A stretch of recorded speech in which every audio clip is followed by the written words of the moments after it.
Assalamualaikum warahmatullahi wabarakatuh. Halo sahabat Simurilai, berjumpa kembali di channel saya. Di video kali ini kita akan membahas yaitunya tentang energi terbarukan.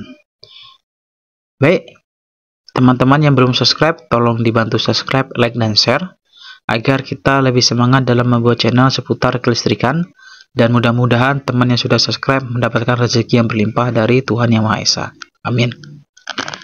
Sesuai dengan judulnya ya, pada video kali ini kita akan membahas yaitunya tentang energi terbarukan. Tentu pertanyaannya, apa sih energi terbarukan itu? Energi terbarukan merupakan sebuah energi yang dihasilkan dari sumber daya energi secara alamiah, tidak akan habis, dan dapat berkelanjutan jika dikelola dengan baik. Energi terbarukan biasa kita sebut juga dengan energi berkelanjutan, atau yang bahasa gaulnya adalah sustainable energy.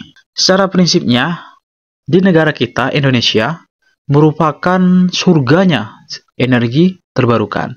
Kita bisa melihat di situ ada energi air, energi surya, energi tidal, energi angin, bahkan ada energi-energi yang lain yang ada di Indonesia. Contohnya, misalkan di sini yaitunya adalah energi angin.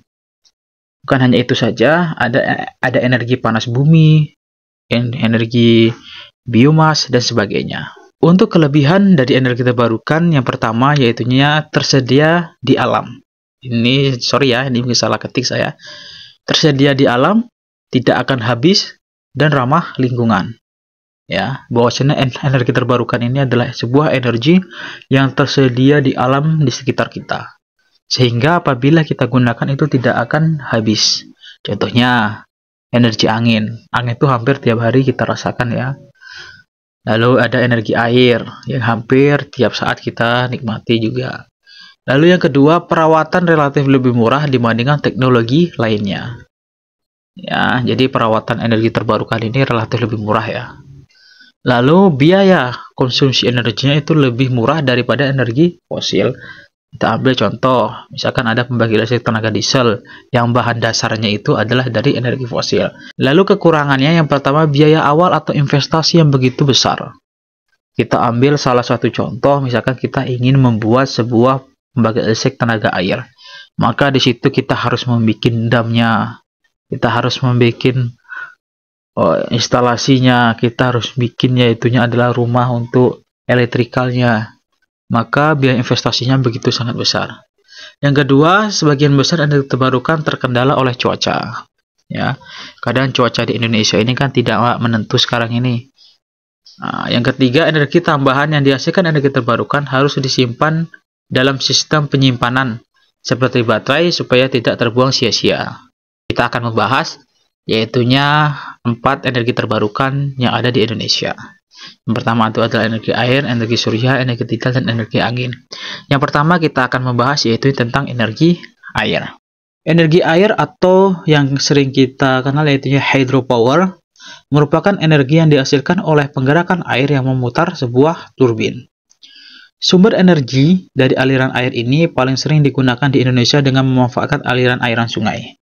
Jadi hydropower ini ya adalah sebuah pembangkit ya, menggunakan dasarnya itu ya pergerakan dari sebuah air untuk memutar turbin. Nanti akan saya jelaskan cara kerjanya. Potensi di Indonesia adalah 19.380 MW dengan kapasitas terpasang hingga tahun 2020 adalah 6.121 MW. Jadi masih banyak kapasitas ya dari energi terbarukan, khususnya energi air yang belum terpasang. Dengan total kapasitas terpasang saat ini menjadikan energi air sebagai penyumbang energi terbarukan terbesar di Indonesia. Nah, ini adalah cara kerja dari sebuah energi air, contohnya yaitu adalah hydropower ya. Untuk bagian sebelah kiri teman-teman, itu ada namanya recovery ya, lalu ada inlet. Lalu ada intake, dam, lalu ada power hose, power line, dan turbin. Pertama yaitunya air harus dibuat berupa dam, lalu dipasang sebuah intake. Intake ini berfungsi agar sampah-sampah yang masuk ke penstock itu tidak mengalir. Maka dibuat intake. Nah, ketika aliran air masuk ke dalam penstock ya, maka turbin akan berputar ya, sehingga generator ini otomatis akan berputar juga, sehingga akan menghasilkan sebuah listrik. Ya, maka akan digunakan trafo sebagai stand up tegangannya, lalu masuk ke power line, dimana transformator ini dan generator ini diletakkan dalam satu ruangan, yaitu berupa power house ya, sehingga lebih aman dari cuaca dan sebagainya. Kurang lebih seperti itu ya. Mungkin teman-teman bisa memahami dari gambar ini. Untuk skala dari pembangkit listrik energi air ini ada beberapa bagian. Yang pertama itu adalah picohydro, yaitunya kapasitasnya sebesar 5 kW. Lalu ada microhydro sebesar 5 kW sampai 100 kW. Lalu ada mini hydro sebesar 101 kW hingga 1 MW. Lalu ada bendungan atau dam seperti yang gambar yang tadi, kapasitas di atas 100 MW. Kelebihan dari energi air ini yaitu yang pertama, kapasitas daya lebih besar. Umur PLTA itu cukup lama ya, 50 hingga 100 tahun ke depan. Itu tergantung bagaimana kita melakukan perawatan terhadap pembangkit. Lalu ada namanya bebas emisi karbon. Bendungan bisa digunakan untuk kegiatan lain. Kita ambil contoh, misalkan bendungan bagian atasnya kita gunakan sebagai wisata alam dan sebagainya. Kekurangannya yang pertama ada investasi yang besar.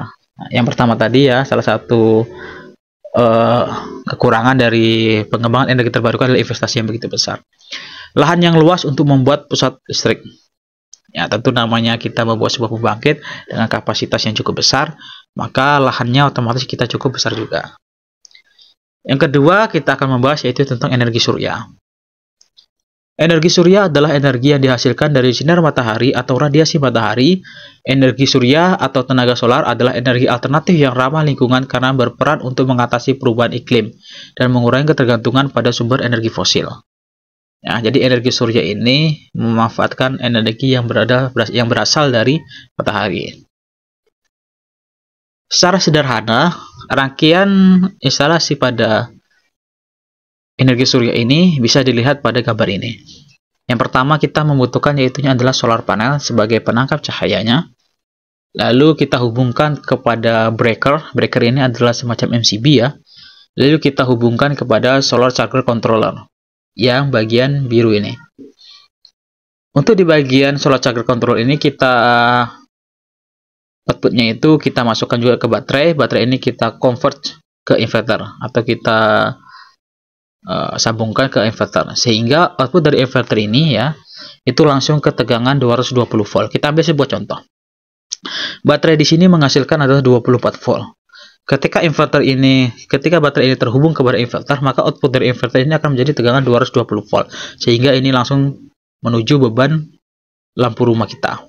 Sedangkan untuk DC load pada gambar ini itu berfungsi untuk menghidupkan beban lampu yang berupa aliran DC. Selanjutnya ada energi tidal. Energi tidal merupakan hasil konversi energi yang dimiliki gelombang air laut menjadi energi listrik yang dihasilkan generator. Hal ini mirip dengan sistem pembangkit listrik tenaga air, namun arus laut bisa dihasilkan dari dua arah, yakni air pasang ketika tinggi ya, atau air surut ketika rendah. Secara sederhana bisa teman-teman lihat di sini ya. Di sini ada 3 turbin ya. Turbin pertama, kedua, dan ketiga, di mana aliran air ini bisa teman-teman lihat ya. Ketika aliran air mengenai turbin, maka turbin akan berputar. Selanjutnya kita akan membahas yaitu tentang energi angin. Energi angin adalah pengumpulan energi yang berguna dari angin. Tenaga angin banyak jumlahnya, tidak terbatas, tersebar luas, bersih, dan tidak menimbulkan efek rumah kaca. Di Indonesia, pembangkit listrik yang memanfaatkan tenaga angin disebut dengan PLTB atau pembangkit listrik tenaga bayu. Secara prinsip kerjanya ya bisa teman-teman lihat pada gambar ini ya, dimana ketika angin mengenai turbin maka gearbox itu juga akan berputar, sehingga gearbox yang terhubung pada generator itu langsung menghasilkan tegangan, sehingga tegangan ini langsung bisa dikontribusikan kepada pelanggan. Dari turbin angin hingga ke power interface itu dikontrol menggunakan sistem kontrol, sehingga hal-hal yang tidak kita inginkan itu bisa dikontrol sehingga kita bisa mengetahui gejala-gejala kerusakan pada sebuah turbin angin. Mungkin hanya sekian video dari saya, semoga bermanfaat. Terima kasih.